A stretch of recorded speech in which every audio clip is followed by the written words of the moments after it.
In the Buddha's teachings, the recipients of giving are called the field of merit, Puñña-khetta. Why the word field? Because the fertility of a field determines whether seeds can grow and bear fruit. In the same way, whether an act of giving carries merit does not depend on the amount, but on whether the recipient is pure or wholesome. When we give to the right recipients, the heart becomes softer and brighter. When we give to the wrong recipients, it may instead increase our defilements. The Buddha once said, "Just as seeds easily grow in fertile soil, so too does the offering given to those whose hearts incline toward goodness ripen easily into fruit." This means, the purer a person's heart is, the more they keep the precepts, and the more wisdom they possess, the more they resemble fertile soil. Offerings given to such individuals allow the giver to cultivate deeper wholesome roots. Therefore, giving is not merely handing something out, it is planting merit in the place where it can grow best. In Buddhism, there are three basic categories of fields of merit. 1. The Buddha-Field, Buddha-khetta, the most supreme and pure. The Buddha is completely free from desire, anger, and delusion, and is the purest field of merit in the world. Offering to the Buddha brings results that are swift, profound, vast, and immeasurable. 2. The Dhamma-Field, Dhamma-khetta, those who preserve and carry the Buddha's teaching. This refers to noble ones and monks or nuns, who are pure in virtue and sincerely dedicated to practice. They safeguard the Dhamma with their lives, allowing the Buddha's wisdom to be preserved for thousands of years. Offering to them is equivalent to offering to the Dhamma itself. 3. The Saṅgha-Field, Saṅgha-khetta, the field of merit of the monastic community. This includes practitioners and monks or nuns who maintain pure conduct, even if they have not yet attained any noble attainment. As long as they keep the precepts well, and rely on the Dhamma, they are a worthy field for giving. Why did the Buddha ask us to choose carefully whom we give to? Because giving is not only for others, it is also for our own heart. If you plant wholesome seeds in those who are careless and unrestrained, those overwhelmed by greed, those who pretend to practice, those who break the precepts, it is like throwing seeds into cracks between stones. They will not sprout, and no results will arise. The Buddha was not asking people to discriminate, but to protect their own hearts. Giving should make the heart brighter, more peaceful, and at ease. Not more confused, regretful, or troubled.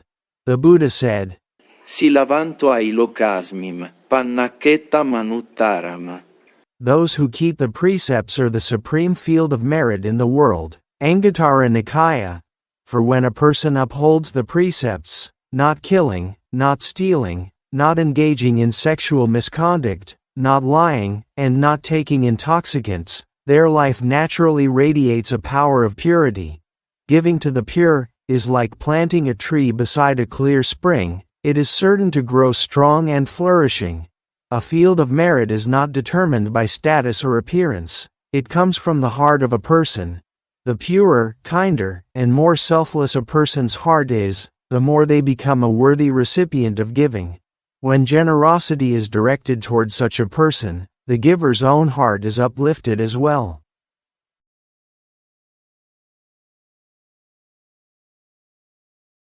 Giving is not something to be done casually or randomly. The Buddha spoke a profoundly important verse. Sace Dānam patirupe tane diyati, tassa vipako anantako oti. When a gift is given in the right place, its result is immeasurable. Anguttara Nikāya. Therefore, the Buddha personally divided the worthy recipients of giving into 7 categories. The higher the level, the deeper and wider the resulting merit. 1. Parents, Mata Pitu, the greatest field of merit in the world. The Buddha said, "Parents are the most worthy of offerings in the world, for they have given us life, a body, speech, education, and values. They are the deepest karmic condition of our entire lifetime.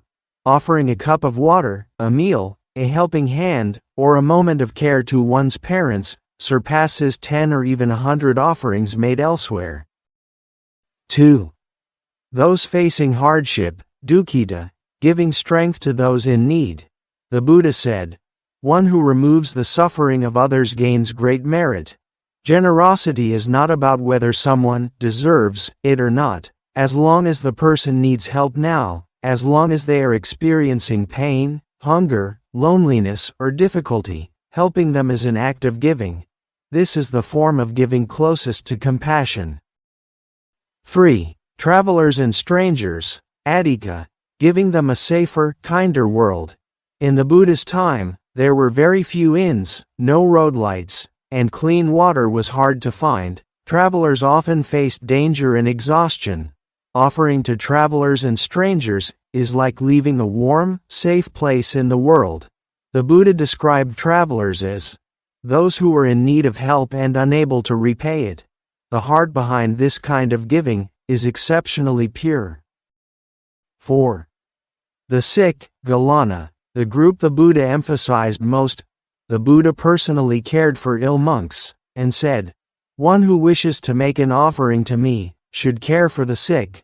The sick are physically weak, emotionally fearful, and in need of care. Offering a patient a cup of water, a bowl of porridge, a piece of clothing, or a few gentle words, such merit is considered equivalent to offering directly to the Buddha himself. 5. Monks who keep the precepts and practice the path. Sīlavanto bhikkhu Saṅgha, the purest field of merit. The Saṅgha does not refer merely to those who wear robes. The Buddha stated very clearly, those who keep the precepts, who practice, who are mindful, they are the most fertile field of merit in the world. They do not seek fame or gain, nor do they ask for repayment. Their only aim is practice and the welfare of all beings. Offering to such monks brings deep, vast, and steady merit, because they use what is offered to practice, cultivate virtue, and spread the true Dhamma.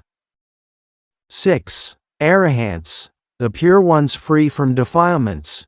If one has the opportunity to give to an arahant, the Buddha described this as the supreme field of merit in the world, because arahants are free from greed, free from hatred, free from delusion. Their hearts are completely liberated, pure, and perfected. Such a mind can dedicate merit in the most flawless and immaculate way. 7. The Buddha, the highest point of the field of merit. The Buddha said, offering to the Buddha brings boundless merit. This is not because the Buddha needs anything, but because the purer the recipient, the deeper the transformation within the giver's heart. Offering to the Buddha is like pouring a drop of water into the ocean. It will never dry up, for the recipient is the mind that is fully awakened. Giving is a journey of choosing with the heart. Through the 7 types of recipients, the Buddha teaches us, generosity is not giving blindly, it is placing the heart where wisdom can grow the most. These recipients are not great because of their status, but because their presence allows our own heart to blossom.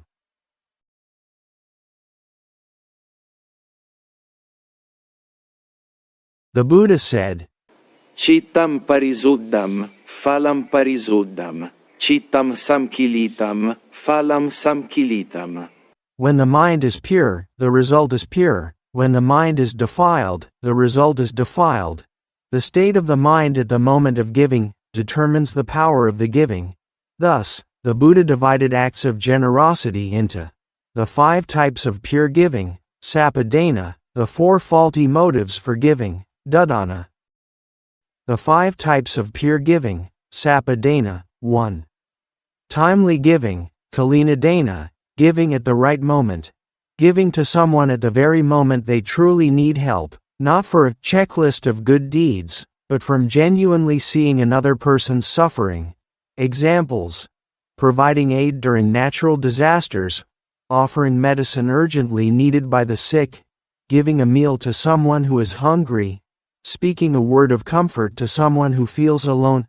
This type of generosity comes from the softest, most genuine form of kindness. 2. Giving with a gentle heart, Saṅgha-khetta, giving with warmth, respect, and joy. It is not, fine, I'll give since I must, and not giving with reluctance or resistance, but rather, giving with a soft heart, a gentle smile, and sincere respect. The Buddha said, when one gives with a gentle heart, the result is gentle and pure. What transforms a person through generosity is not the amount given, but the fact that in that moment, your heart became gentle. 3. Giving with one's own hands. Saṅgha-khetta, personally giving, the greatest merit. Giving personally carries more merit than asking someone else to give on your behalf, because body, speech, and mind participate together. Even kings in the Buddha's time would personally scoop rice or pour water before making an offering. Giving with one's own hands cultivates a deeper sense of humility. 4. Giving with respect. Saṅgha-khetta, no pride, no contempt. True generosity is not, I am better than you. I help you, so you should be grateful. I have money, therefore I am great. It is, may what I have be of benefit to you. The Buddha said, one who gives with contempt does not gain great results. To respect the recipient is to respect one's own heart. 5. Giving without expectation. Anguttara, no counting, no calculating, no seeking results.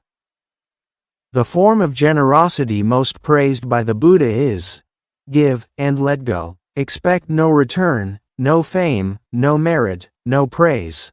This type of giving has one clear characteristic. The more you give, the lighter you feel.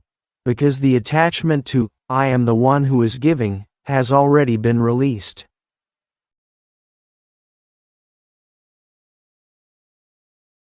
The Buddha cautioned, generosity is not about giving more and more, it is about not giving with the wrong kind of mind. 1. Giving out of fear, Dāna.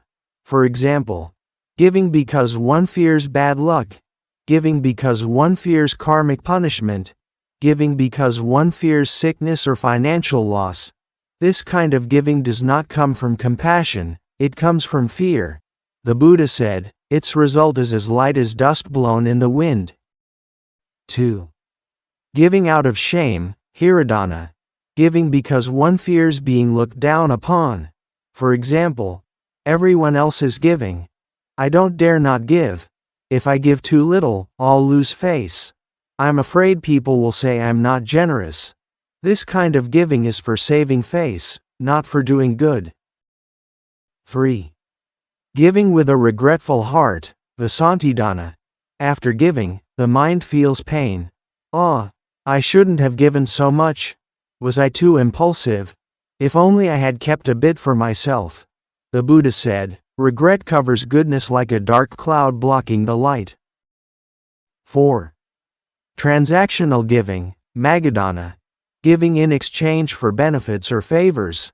This is very common in modern times. I give to you. You must help me later. I offer to you. You must bless me. I donate money. You must promote my name. Giving is a training of the heart, the Buddha taught. It is not how much you give, but why you give, and with what kind of mind you give. Pure giving makes the heart blossom, wrong giving makes the heart heavy. Generosity is not for others, the one who truly benefits is the giver themselves. I give because I want my business to prosper. The Buddha said, this is not giving, this is a transaction.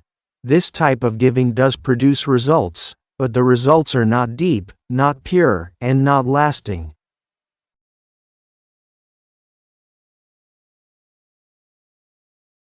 The Buddha said, Dānassa phalam dhanakale cittena nittati. The fruit of giving is determined by the state of mind at the moment of giving.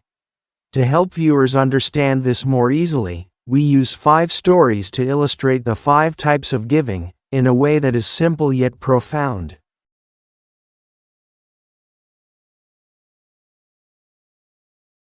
On a rainy night at the hospital entrance, a food delivery rider waited for the night shift nurses. His jacket was soaked through, and his fingers were red from the cold.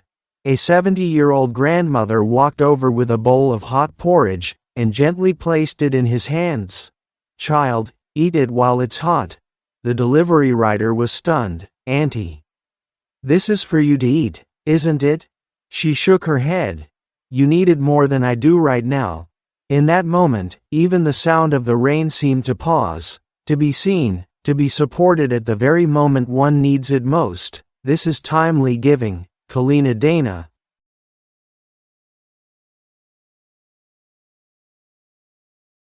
A little girl suddenly took out a pencil broken in half during class. With her head lowered, she whispered, "My family doesn't have money to buy a new one." The teacher didn't gasp or scold her. She simply knelt down and gently wrapped the girl's hands in her own. "Child, let's sharpen it together and make it look beautiful, okay?" Before school ended that day, the teacher quietly slipped a brand new pencil into the girl's bag and left a small note. "You deserve to have things that are whole." Giving is not only about handing over an item, but about using gentleness to make someone feel unashamed.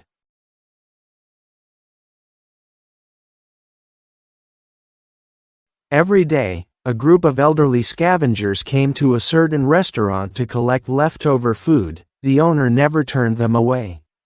But one day, he suddenly put down his ledger, walked into the kitchen, and scooped a bowl of steaming white rice, and personally served it to an old man. The old man looked at the bowl of rice, and his eyes grew wet. "You gave it yourself today?" The owner nodded. The old man softly said, "So this is what it feels like to be seen."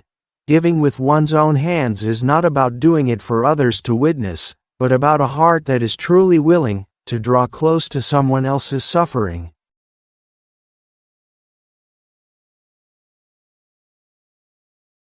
An elderly cleaner swept the mall every morning before it opened. The young staff often hurried past her, and few ever noticed her presence.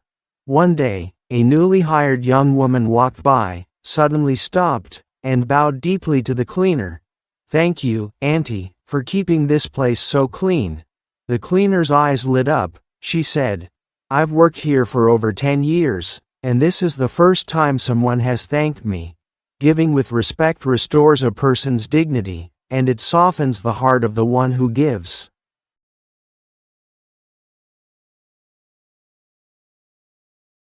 The day before school reopened, a row of brand new school bags appeared at the entrance of the administration office. Inside each bag were stationery, a water bottle, notebooks, and a small note.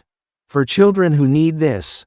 The principal checked the CCTV and discovered that a motorcyclist wearing a helmet had quietly placed the bags there and left in a hurry.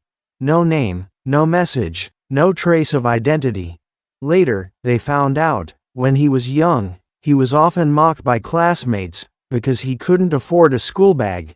Now he simply wished no child should ever feel that kind of hurt again. Giving without expecting anything in return is closest to what the Buddha called a pure heart. Giving is not an action, it is a training of the heart.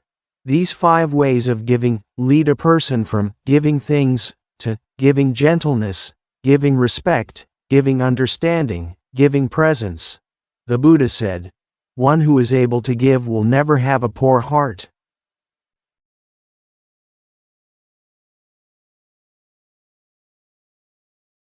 The Buddha taught that giving is not merely handing over things, but, more importantly, about the mindset behind the giving. Incorrect ways of giving weaken the results of generosity and make the heart heavier.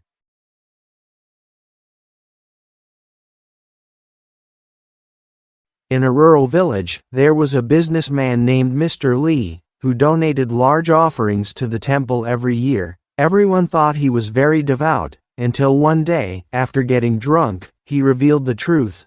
"I don't dare not give, otherwise I'll have bad luck, get into accidents, or lose money." It turned out his giving was not motivated by compassion at all, but driven entirely by fear. Later, when his business really declined, he became even more convinced, maybe I didn't give enough, so he donated even more. but his heart grew tighter and more miserable. In the Buddha's teachings, the greater the fear, the thinner the result, for the mind is in darkness.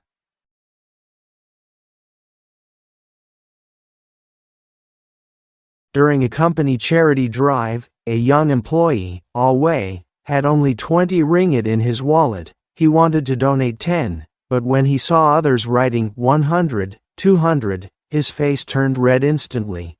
He clenched his teeth and wrote 100, then sighed deeply after turning away. "Looks like I'll be eating instant noodles again next month," his colleagues said. "Wow, you're really generous." Alway forced an awkward smile, but inside, he felt a sharp sting. Giving had turned into a comparison, into fear of losing face, not an act of kindness, but an act of pressure. The Buddha said, "Giving out of shame brings limited results."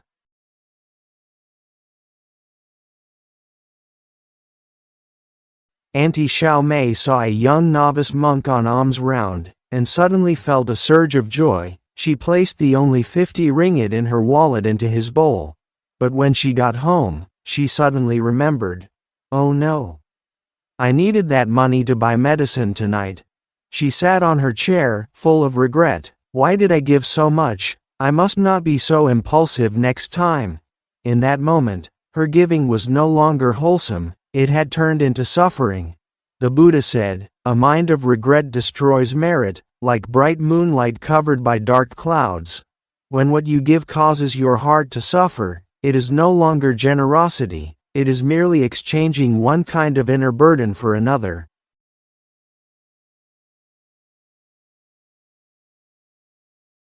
A businessman wanted his business to prosper, so every month he donated a large sum to a monastery. In his mind, he quietly calculated, "I donate 5,000, and you make my business earn 50,000.